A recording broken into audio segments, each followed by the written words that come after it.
ပရိသတ်များအားလုံးမင်္ဂလာပါဒီတစ်ခေါက်တင်ဆက်ပေးမှာတော့တိတ်ပန်စစ်ကူးရင်ဇာလန်းလေးဖြစ်ပြီးပတ်စံရဖို့အတွက်10မိနစ်ထပ်ပိုအိပ်ပျော်တာနဲ့တည်မဲ့လူငယ်လေးစုရဲ့အကြောင်းဖြစ်ပါတယ်စအဆုံးတင်ပေးတော့မှာမို့လို့ follow like subscribe copy လေးယူသွားကြပါအောင်နော်တဲတို့တို့ရေစစဉ်မြင်တွေ့ရမှာတော့ဂျူတီကုတ်ဖျော်လေးနဲ့ဆရာဝန်လောင်းလားမသိတဲ့ကောင်လေးဟာတိုက်စိုးလေးမှာငုံငိုင်နဲ့ရက်နေတာကိုတွေ့မြင်ရမှာဖြစ်ပါတယ်တိုက်အောင်မှာရက်နေကြတဲ့သူတွေကဝိုင်းအော်ကြရင်တားနေကြပါတယ်အမြဲတမ်းနောက်ကျမှရောက်လာတဲ့ကိုရွှေရဲတို့ကလည်းဆရာဝန်လောင်းလေးကိုကဲဖို့အပြေးရောက်လာနေပြီဖြစ်ပါတယ်။ဒါပေမဲ့ထုံးစံအတိုင်းပဲကောင်းလေးခုန်ချပြီးမှရောက်လာခဲ့ကြပါတယ်။နောက်တစ်ဆင်းမှာတော့ဆေးကျောင်းမှာစာသင်နေကြတဲ့ဆရာမနဲ့ကျောင်းသားတွေကိုပြတ်တတ်ထားပါတယ်။ဆရာမဟာကျောင်းသားတွေကိုအိမ်မရတဲ့ယောဂကျောင်းကိုပို့ချနေတာဖြစ်ပါတယ်။ဒီလိုအိမ်မရတဲ့ယောဂဖြစ်ရတဲ့အကြောင်းရင်းကတော့စိတ်ဖိစီးမှုများခြင်းကြောင့်ဖြစ်မယ်။ရန်နေရင်သာဖြစ်နိုင်ကြောင်းတကယ်လို့ဒါဇက်တိုက်အိမ်မပြောပါကယောဂတစ်မျိုးဖြစ်နေနိုင်ပြီးအုံနောက်မှာထူးဆန်းတဲ့လိုင်းများပါထုတ်လွှင့်နိုင်ကြောင်းနဲ့လာပေါင်းများစွာကြာမြင့်နိုင်ကြောင်းရှင်းပြခဲ့ပြီးညဘက်ကိုအေးရေးဝဝအိတ်သိညောင်းရှင်းပြခဲ့ပါတယ်။နှင်းဇက်တိုက်မိတ်ပဲစာချက်တဲ့ကျောင်းသူတယောက်ဆိုရင်အယုတ်ကတော့သူ့ကိုစကားပြောနေတယ်လို့အထင်မှားမိကြောင်းဝေမျှခဲ့ပါတယ်။နောက်တစ်ယောက်ကတော့ပရိသတ်တို့သိထားရမယ့်အဓိကဇက်ကောင်ကတော့လှလှဖြစ်ပါတယ်။သူမကတော့စားတော်တဲ့စေးချောင်းသူတယောက်ဖြစ်ပြီးညီမဖြစ်သူမြတ်မြတ်နဲ့အဖွားဖြစ်သူနဲ့အတူနေထိုင်လျက်ရှိပါတယ်။သူမကလည်းအိမ်မပြောတဲ့ယောဂါကိုခံစားနေရတာဖြစ်ပြီးညတိုင်း2နာရီရှိစာချက်3နာရီမှဈေးဝယ်ပြီး9နာရီဈေးရောက်မှုအမီချက်ပြုတ်နေရတာဖြစ်ပါတယ်။သူမမအိပ်ပဲ24နာရီလုံးအလုပ်လုပ်နေရတာကိုကုန်ယူသူတယောက်ဖြစ်ပါတယ်။ညီမဖြစ်သူမြတ်မြတ်ရဲ့ចောင်းစရိတ်နဲ့အဖွားဖြစ်သူရဲ့ဆေးဖို့တွေကိုလည်းသူမပဲတာဝန်ယူထားရတာဖြစ်ပါတယ်။ဒါကြောင့်အိမ်စီမလောက်ငှားလို့အပြင်ထွက်ပြီးအလုပ်လုပ်ရမှာဖြစ်တဲ့အတွက်ကျောင်းထွက်တော့မယ်လို့ဆီယာမကိုတွားပြောခဲ့ပါတယ်။ဒါပေမဲ့ဆီယာမကလှလှဟာစာတော်တဲ့သူဖြစ်သူကျောင်းမထွက်စေခြင်းတဲ့အတွက်လိပ်စာကလေးတစ်ခုကိုပေးခဲ့ပါတယ်။အဲဒီလိပ်စာမှာအိမ်မပြောတဲ့ယောဂရှိတဲ့သူတွေကိုစူးစောင်းပြီးသူတေသနာလုပ်တဲ့အဖွဲ့ရှိပါတယ်။အဲသူတေသနာမှာပါဝင်ရင်ငွေမြောက်ရပေးမယ်လို့ပြောတဲ့အတွက်သူမကိုယ်တိုင်လည်းအိမ်မပြောတဲ့ယောဂကိုခံစားနေရတဲ့သူဖြစ်တဲ့အလျောက်ပါဝင်မှုဆုံးဖြတ်ခဲ့ပါတယ်။နောက်တစ်ဆင့်မှာတော့လှလှဟာအဲ့ဒီနေရာကိုတွားခဲ့ပြီးအဲ့ဒီနေရာကသုတေသနပညာရှင်တွေဟာကွာတိုနင်းလို့ခေါ်တဲ့ဟော်မုန်းတွေကိုစူးစောင်းနေတာဖြစ်ပြီးအဲ့ဟော်မုန်းဟာကိုမာလိုမျိုးအုံနောက်သိနေတဲ့လူတွေကိုကုသပေးနိုင်တဲ့ဟော်မုန်းတစ်မျိုးဖြစ်ပါတယ်။အဲ့ဒီဟော်မုန်းဟာလူတစ်ယောက်မအိပ်ဖဲတက်ကြနေမှသာထွက်တဲ့ဟော်မုန်းမျိုးဖြစ်ပြီးလှလှအနေနဲ့မအိပ်ဖဲနေပြီးမှအဲ့သူနေသုတေသနအောင်မြင်မှဖြစ်ပြီးပဆိုင်ရမှာဖြစ်ပါတယ်။သုတေသနမှာ level 3ခုရှိပြီး level 2လာလေပိုပြီးပဆိုင်ရလာလေဖြစ်ပါတယ်။သုတေသနပညာရှင်ဒေါက်တာဂျိုးဟာကမ္ဘာမှာဘယ်သူမှမကုသနိုင်သေးတဲ့ယောဂတွေကိုဒီဟော်မုန်းနဲ့ကုသပြီးနိုဘယ်ဆုရခြင်းနေတဲ့သူဖြစ်တဲ့အတွက်အခုလိုမျိုးလုပ်ရခြင်းဖြစ်ကြောင်းရှင်းပြနေပါတယ်။ဒေါက်တာဂျိုးဟာလှလှအနေနဲ့ဒီသုတေသနကိုလုပ်မယ်ဆိုလို့ရှိရင်လေကုတ်တန်ကို microchip ပြားလေးတစ်ခုထည့်ရမှာဖြစ်ပြီးအဲ့ chip ပြားလေးဟာကွာတိုနီဟော်မုန်းကိုစူးစောင်းပေးမှာဖြစ်ကြောင်းနဲ့ level 1အတွက်ဒေါ်လာ3000ရမှာဖြစ်ကြောင်းရှင်းပြခဲ့ပါတယ်။ဒေါက်တာဂျိုးကလှလှစီကသဘောတူညီချက်ရတာနဲ့ microchip ပြားလေးကိုလက်ကုပ်ထဲကိုထိုးထည့်ပေးခဲ့ပြီးနိုင်တစ်လုံးမှာပတ်ပေးခဲ့ပါတယ်။တကယ်လို့လှလှအိပ်ပျော်သွားပြီဆိုရင်မအိပ်ပျော်သွားအောင်အတန်ကျဲကြီးနဲ့နှိုးပေးမှလည်းဖြစ်ပြီးကွာတိုနင်ပမာဏဘယ်နေရာခိုင်နှုန်းရှိပြီဆိုတာပါပြောပြပေးမှဖြစ်ပါတယ်။ကွာတိုနင်ပမာဏ100ခိုင်နှုန်းဖြစ်ပြီဆိုတာနဲ့ဒီကိုပြန်လာပြီး chip ပြားလေးကိုထုတ်ရမှာဖြစ်ကြောင်းနဲ့လှလှအနေနဲ့သဘောတူညီစာချုပ်မှာလက်မှတ်ထိုးထားတဲ့အတွက်ဒီအကြောင်းကိုအခြားဘသူကိုမှပြောပြလို့မရကြောင်းရှင်းပြနေပါတယ်။နောက်ဆုံးအနေနဲ့သူမဟာ10မိနစ်ထပ်ဘူးပြီးအိပ်ပျော်သွားပါကသူမရဲ့လေကုတ်ကချစ်ပြားလေးဟာပောက်ကွဲသွားမှဖြစ်ပြီးသူမရဲ့နှလုံးကိုရက်တန့်စေလိမ့်မည်ဖြစ်ကြောင်းဒါပေမဲ့သူမအိတ်ချင်စိတ်ပေါ်လာတိုင်းသူမရဲ့လက်ပတ်နာရီကနေအတန်ကျဲကြီးနဲ့ No baby countdown အနေနဲ့ရေထွက်ပေးနေပြီဖြစ်တာကြောင့်စိုးရင်တရားမလို့ကြောင်းရှင်းပြခဲ့ပါတယ်ပထမတည့်ရက်မှာတော့ဘယ်တော့မှမအိတ်ချင်ခဲ့တဲ့လှလှဟာထူးထူးဆန်းဆန်းအိမ်ငိုင်နေခဲ့ပါတယ်ကွာတိုနီမမလက်ကလည်း39ရာခိုင်နှုန်းပဲရှိပါသေးတယ်သူမဖွားစီခဏသွားပြီးစကားပြောနေချိန်ကားတန်ကြားလို့ထွက်ကြည့်တဲ့အခါသူမရဲ့ညီမဖြစ်သူမြင့်မြတ်ဟာကောင်းလေးတအုပ်နဲ့အိမ်ပြန်လာတာကိုတွေ့လိုက်ရပါတော့တယ်။ပြန်နောက်ကျတဲ့သူညီမကိုစုံမတဲ့အခါညီမဖြစ်သူကစွာတေးလန်းနေတာကြောင့်လှလှဟာမချင်မပဲမြတ်မြတ်ရဲ့ဖုန်းကိုခွဲလိုက်နေပါတယ်။ဒုတိယနေ့မှာတော့လှလှဟာထမင်းစားနေတော့အောင်ဆိုတဲ့ကောင်လေးဟာရောက်လာပါတယ်။သူဟာလည်းတညလုံးပါတီတွေတွေ့ပြီးမအိပ်ဖဲနေရင်လို့ဖြစ်တာကြောင့်သူတေသနာမှာပါဝင်ထားသူတယောက်ဖြစ်ပါတယ်။လှလှဟာဒီเจ้าတွေကိုလူတကာကိုရှက်မပြောဖို့သတိပေးချိန်မှာတော့တเจ้าလုံးကအเจ้าကအတော်များများဟာဒီသူတေသနာမှာပါဝင်ပြီးဖြစ်ကြောင်းနဲ့လှလှသာမသိသေးကြောင်းပြောပြခဲ့ပါတယ်။သူတို့လိုပဲပါဝင်ထားသူတွေကတော့စာဦးလို့ခေါ်တဲ့ beauty blogger တယောက်နဲ့ gamer တယောက်ဖြစ်တဲ့မောင်မောင်တို့ဖြစ်ပါတယ်။မကြခင်မှာပဲသူတို့၄ယောက်ဟာစူစီကအတူတူစကားပြောကြရင်အိပ်ပျော်မိပါကိုစိုးရင်နေတဲ့မောင်မောင်ကိုနိုင်ရှိနေသူတွေမအိပ်ပျော်နိုင်ပါဘူးလို့လှလှကပြန်ပြီးတော့အားပေးစကားပြောခဲ့ပါတယ်။နောက်တော့သူတို့၄ယောက်သားကိုယ့်အိမ်ကိုပြန်ပြီးလှုပ်ရှားရှိကြတယ်လုံနေနေပဲကွာတိုနင်ပမာဏတရားပြည့်သွားတဲ့အခါသူထေသနာခန်းစီပြန်သွားပြီးဒေါ်လာ3000စီထုတ်ယူကြမယ်လို့တိုင်ပင်ခဲ့ကြပါတယ်။ သူတို့ဟာအရန်ပျော်ရွှင်နေကြပြီးတော့ဒေါ်လာ3000ကိုထုတ်ယူလာခဲ့ပြီးဂိမ်းဆက်အသစ်ဝယ်တဲ့လူကဝယ်နိုင်ဝယ်တဲ့လူကဝယ်အလားပြင်ပစ္စည်းဝယ်တဲ့သူကဝယ်နေချိန်မှာလှလှကတော့အဖွားဖြစ်သူရဲ့စေကူတာစီးနဲ့အကျွေးတွေကိုဆက်နေရပါတယ်။ beauty blogger ဖြစ်တဲ့စာအုပ်ကတူမနောက်ကိုတယောက်ကလိုက်နေကြောင်ခံစားရကြောင်ပြောပေမဲ့ဘယ်သူကမှမယုံကြပါဘူး။နောက်တော့သူတို့၄ယောက်ဟာနောက် level 2ကိုဆက်လုပ်တဲ့မလုပ်တဲ့တိုင်ပင်ကြတဲ့အခါမှာ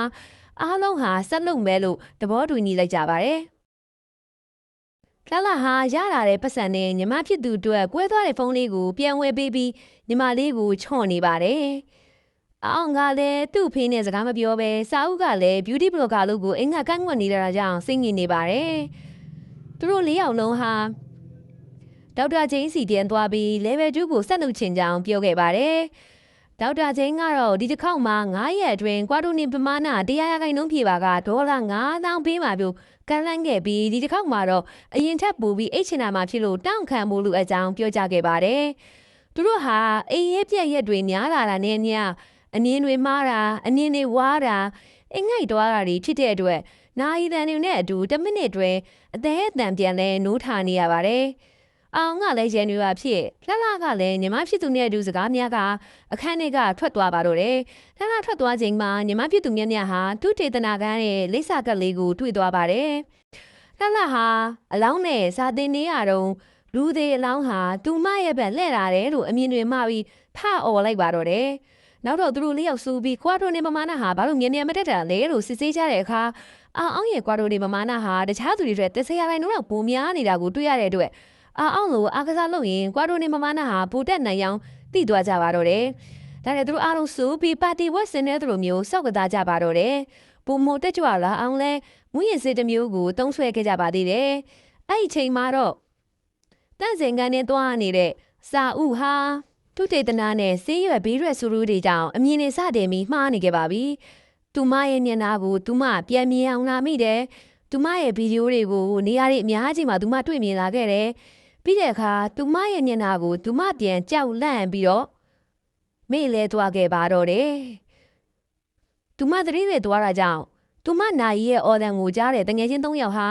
10မိနစ်မတိုင်ခင်သူမကိုပြန်နှိုးဖို့အတွက်အသေးအတန်ကြိုးစားခဲ့ကြပါတော့တယ်။သူမကိုအကက်ကယ်နီမျိုးစုံနဲ့လှုပ်ဆောင်ခဲ့ကြပါတယ်။တွေးခုံလုံးမခုံလုံးတဲ့အတွက်စာဥဟာစေးချောင်းသားတငယ်ချင်းတွေရဲ့အသေးအတန်ကြိုးစားမှုကြောင့်10မိနစ်ပြည့်ဖို့နောက်ဆုံးစက္ကန့်လေးမှာပြန်လဲနိုးထလာပါတော့တယ်။အားလုံးသူမပြန်လဲနိုးထလာတဲ့နေထားကြောင့်ကွာတိုနီဟော်မုန်းဟာ100%ပြည့်သွားပါတော့တယ်။ဒါနဲ့သူတို့ဟာဒေါက်တာဂျိန်းစီပြန်လာပြီးချစ်ပြားတွေကိုပြန်လဲထုတ်ယူခဲ့ကြပါတော့တယ်။သူတို့အရန်ကြောက်သွားခဲ့တာကြောင့် level 3ကိုဆက်မလုံနိုင်ကြောင်ညင်းပြီးပုံမှန်ဘဝမှာပဲအေးအေးဆေးဆေးပြန်နေပါတော့တယ်။ဒီလိုနဲ့လှလှကျောင်းပြန်တက်တဲ့အချိန်မှာပဲကျောင်းကပြန်လာတဲ့အခါလှလှရဲ့အဖွာလဲကျမိမျိုးနေတာကိုတွေ့လိုက်ရပါတော့တယ်။လှလှရဲ့အဖွာကို emergency room ရှိမှစောင့်နေတော့ညီမဖြစ်သူများရောက်လာပြီးတော့ပတ်စံထည့်ထားတဲ့စာအိတ်လေးတစ်အိတ်ကိုပြီးခဲ့ပါတော့တယ်။စာအိတ်ရဲ့ပုံမှာရေးထားတဲ့တစ်စိတ်ကိုတွေ့တာနဲ့လှလှဟာသင်္ကာမကင်းဖြစ်ပြီးများရဲ့လေကုတ်ကိုလန့်ကြည့်လိုက်တဲ့အခါချစ်ပြားထည့်ထားတဲ့ဒဏ်ရာကိုတွေ့လိုက်ရပါတော့တယ်။ဒါနဲ့လှလှကစိတ်ဆိုးပြီးများကိုစူပါတော့တယ်။အဲ့ဒီခါမှာတော့ညီမ2ယောက်စကားများပြီးများနဲ့စိတ်ဆိုးပြီးတော့ထွက်သွားခဲ့ပါတော့တယ်။နောက်နေ့လှလှအိမ်ပြန်ရောက်လာတဲ့ချိန်မှာတော့များဟာအိမ်မှာရှိမနေခဲ့ပါဘူး။ဒါနဲ့လှလှကလည်းဒေါက်တာဂျင်းစီလိုက်သွားလိုက်တဲ့ချိန်မှာများရဲ့လေကုတ်မှာနောက်ထပ်ချစ်ပြားတစ်ခုထည့်ပြီးဖြစ်နေပါတယ်။ဒါနဲ့လှလှဟာချစ်ပြားကိုပြန်လဲထုတ်ပေးဖို့ဒေါက်တာဂျင်းကိုပြောလိုက်တဲ့အခါမှာတော့သူမရဲ့တငယ်ချင်း3ယောက်လုံးကိုပြန်ခေါ်လာပြီး level 3ကိုဆက်လုပ်နိုင်ကမှသူမညမစီကချစ်ပြားကိုပြန်ထုတ်ပေးနိုင်ပြီဖြစ်ကြောင်းအကြက်ကင်ပြောကြားခဲ့ပါတော့တယ်။ဒါနဲ့သူမ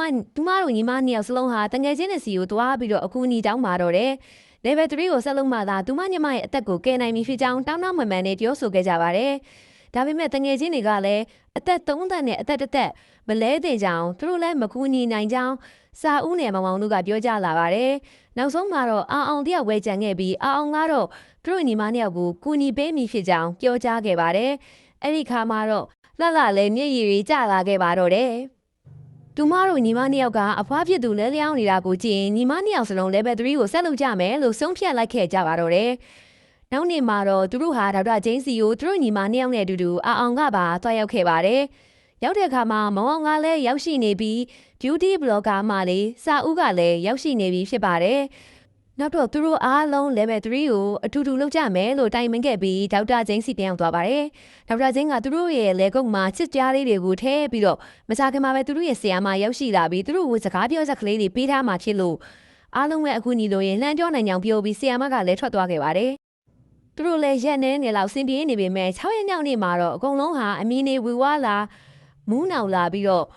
့အစင်မပြေဖြစ်လာကြပါတော့တယ်။ဒါပေမဲ့သူတို့ဟာလည်းအတွေ့အကြုံရှိတဲ့သူတွေဖြစ်တော့အကုန်လုံးကိုထိန်းချုပ်နိုင်ပေမဲ့စာအုပ်ကတော့သူ့ရဲ့မျက်နှာမှာဝက်ချက်နေအများကြီးထွက်လာတယ်လို့မြင်ပြီးစိတ်တွေတိုးလာပါတော့တယ်။ဒါတွေအားလုံးဟာလှလှကြောင့်ဖြစ်တာဆိုပြီးလှလှကိုပြဿနာတွေရှာနေခဲ့ပါတယ်။အောင်ကိုလည်းလှလှကိုကြိုက်တဲ့နှာဘူးမောင်မောင်ကိုလည်းငဘောလို့ပြောပြီးအကုန်လုံးကိုပြဿနာပတ်သက်ပြီးရှာနေပါတော့တယ်။အဲ့ဒီခါမှာအကုန်လုံးကစိတ်ဆက်နေကြဖြစ်တဲ့အတွက်အချင်းချင်းပြဿနာတွေတက်ပြီးရန်နေဖြစ်ကြပါတော့တယ်။လှလှဟာလည်းဒီအချင်းတွေကိုထိန်းချုပ်ဖို့အတွက်ဆီယာမကိုဖုံးဆက်ဖို့လုပ်တဲ့အခါဆီယာမကလုံးဝဖုံးမကင်တဲ့အတွက်လှလှကဆီယာမကိုရှာဖို့ကြေးထွက်သွားခဲ့ပါတော့တယ်။ဒါပေမဲ့အခက်အခဲလေးကိုရောက်တဲ့အခါမှာတော့သူတို့အကုန်လုံးကိုထိုင်ကြည့်နေနိုင်တဲ့ CCTV monitor တစ်ခုကိုတွေ့လိုက်ရပါတော့တယ်။အမှန်တကယ်တော့ဆီယာမဟာသူတို့အားလုံးရဲ့လှုပ်ရှားမှုကိုဒီ monitor ကနေထိုင်ကြည့်နေပြီးတော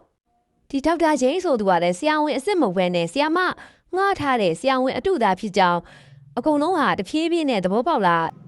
အဖြစ်မှန်ကိုအားလုံးကိုသိသွားတဲ့လှလှကိုဆီယာမကလိုက်ဖမ်းပါတော့တယ်။ပြင်းရင်လွှားရင်းနဲ့လှလှဟာအပေါ်တက်ကနေပြုတ်ကျပြီးခေါင်းကိုထိသွားပါတော့တယ်။နောက်ပြီးပြင်းနဲ့လှလှဟာကိုခန်းထဲကိုပြေရောက်ပြီးရဲစီဖုံးဆက်ဖို့လုပ်ကြပါတယ်။ဒါပေမဲ့ဖုံးလိုက်နေရတဲ့တခုမှမိပြီးတော့လုံးဝလည်းဖုံးဆက်လို့မရတော့တဲ့အနေအထားတစ်ခုကိုရောက်နေတော့ပါတယ်။သူတို့တွေဟာငွေယိုရင်းနဲ့ပဲဆီယာမကိုလှမ်းပြောတဲ့အခါဆီယာမကကွာတိုနေပမာဏ100ခိုင်နှုန်းပြည့်မှသာချစ်စပြားကိုထုတ်ဝေးပြီးဒီခန်းထဲကထုတ်ပေးနိုင်မှာဖြစ်ကြောင်းပြောကြခဲ့ပါတယ်။စာအုပ်ကတော့အပြင်ထွက်ရင်ဆီယာမကိုတတ်မယ်ဆိုပြီးချိန်ဝါနေခဲ့ပါတယ်။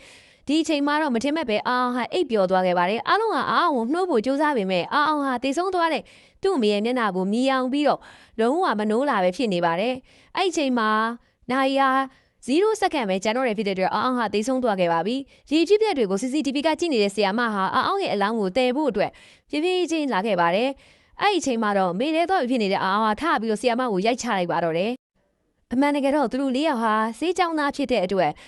်တမင်တက်အောင်ကိုနှလုံးခုန်ရက်စေတဲ့စီခဏတခရုပ်ထိုးပေးပြီးတော့ဆီယာမရောက်လာအောင်ကြံစီခဲ့တာဖြစ်ပါတယ်။ဆီယာမနိုးလာချိန်မှာတော့ဘာဖြစ်လို့ဒီလိုရက်ဆက်တဲ့လုပ်ရည်တွေသူတို့ဘော်လုကတာလဲဆိုတာကိုဝိုင်းမိမေးမြန်းတဲ့အခါမှာတော့ဆီယာမဟာအကြောင်းစုံကိုရှင်းပြခဲ့ပါတော့တယ်။ကလကကိုစွာလိုက်တဲ့ချိန်မှာတော့ကိုမယောဂါကြောင့်မေမျောနေတဲ့သူတယောက်ကိုတွေ့ရပါတယ်။အဲ့သူကတော့တခြားမဟုတ်ပါဘူးဇလန်းစာမှာတိုက်ပေါ်ကနေခုံချခဲ့တဲ့စီချောင်းသားလေးဖြစ်ပါတယ်။အဲ့ဒါကတော့ဆီယာမရဲ့တိတ်ချရတဲ့ချစ်သူဖြစ်ပြီးတော့ဆီယာမဟာသူ့ရဲ့ချစ်သူလေးပြန်နိုးထလာဖို့အတွက်ကွာတိုနီဟော်မုန်းတွေကိုစူးစောင်းနေခဲ့တာဖြစ်ကြောင်းနဲ့ကျောင်းသားတွေကိုနစ်နာစီလိုတဲ့စိတ်တစမ်းမှမရှိကြောင်းတောင်းပန်ပြောဆိုနေခဲ့ပါတယ်။သူမရဲ့ခန္ဓာကိုယ်မှာသူမကိုယ်တိုင်လည်းကွာတိုနီဟော်မုန်းတွေကိုစူးစောင်းနေတာဖြစ်ပြီးဖြစ်ကြောင်းပြောကြားခဲ့ပေမဲ့ကျောင်းသားတွေကမယုံတဲ့အတွက်ကြောင့်သူမဟာသူမရဲ့ခန္ဓာကိုယ်ကဒဏ်ရာတွေကိုပြသခဲ့ပါတယ်။ပြီးနောက်သူမစိတ်ဖောက်ပြီးအကုန်လုံးကိုအတိတ်နဲ့လိုက်ထိုးခဲ့ပါတယ်။လှလှမေစင်းနဲ့ထိုးမိသွားပြီးတတိလစ်သွားခဲ့ပါတော့တယ်။အကုန်လုံးကတတိယလာအောင်နှလုံးခုန်ဆက်တွေနဲ့ဝိုင်းဝန်းလုပ်ကြပေမဲ့လှလှဟာလုံးဝပြန်နေနိုးမလာတော့ပါဘူး။အဲ့ဒီချိန်မှာလည်းစက္ကန့်ကပြည့်ခါနေဖြစ်တဲ့အတွက်အကုန်လုံးဟာလှလှသေးပြီးထင်နဲ့ငိုးယိုးနေကြတော့မှလှလှရဲ့ညီမလေးမြမြဟာလည်းငူပြီးတော့လှလှရဲ့ရင်ဘက်ပုံထူးလိုက်မိတဲ့အခါမှာကြမှာပဲလှလှဟာပြန်ပြီးတော့နိုးထလာခဲ့ပါတယ်။အားလုံးကလည်းအဲ့ဒီချိန်မှာပဲစိတ်သက်သာရရပြီးအသက်ရှူချောင်ခဲ့ပါတော့တယ်။အဲ့ဒီလိုနဲ့သူတို့ဟာသူတို့ရဲ့ပုံမှန်နေလေးတွေကိုပြန်လည်ဖြတ်တန်းခဲ့ပါတယ်။ Level 3အတွက်သူတို့ရဲ့လူအားကချင်းငွေမရရှိပေမဲ့လည်းသူတို့ဟာအရင်ထက်ပိုကောင်းတဲ့ဘဝလေးတွေကိုဖြတ်တန်းနေကြပြီးအဖေနဲ့လည်းပြန်အဆင်ပြေခဲ့တဲ့အောင်မိဘတွေရဲ့ခွင့်ပြုချက်နဲ့လည်း beauty blogger လို့ကိုအောင်မေလုပ်နိုင်ခဲ့တဲ့စာဥအောင်နဲ့ချစ်သူရေးဖြစ်သွားပြီဖြစ်တဲ့လှလှဂိမ်းမာလို့ကိုလုံးဝစွန့်လွတ်နိုင်ပြီဖြစ်တဲ့မောင်မောင်သူတို့တငယ်ချင်း၄ယောက်ဟာအခုချိန်ထိပျော်ပျော်ရွှင်ရွှင်နဲ့ပဲနေသွားပါတော့တယ်။နောက်ဆုံးအနေနဲ့ပြောချင်တာကတော့လူချင်းမင်းတို့အိမ်မှာညနေသကောင်ထိမအိတ်တဲ့သူများရှိရင်ဤဗီဒီယိုကိုပြရပြီးတော့ချစ်ပြားထည့်ပြီးတော့ကွာတိုနီဟော်မုန်းတွေကိုစူးစောင်းမလားဟုသာမေးလိုက်ပါအားလုံးပဲကျေးဇူးတင်ပါတယ်ရှင် like subscribe follow copy လေးလုပ်ပေးကြပါအောင်နော်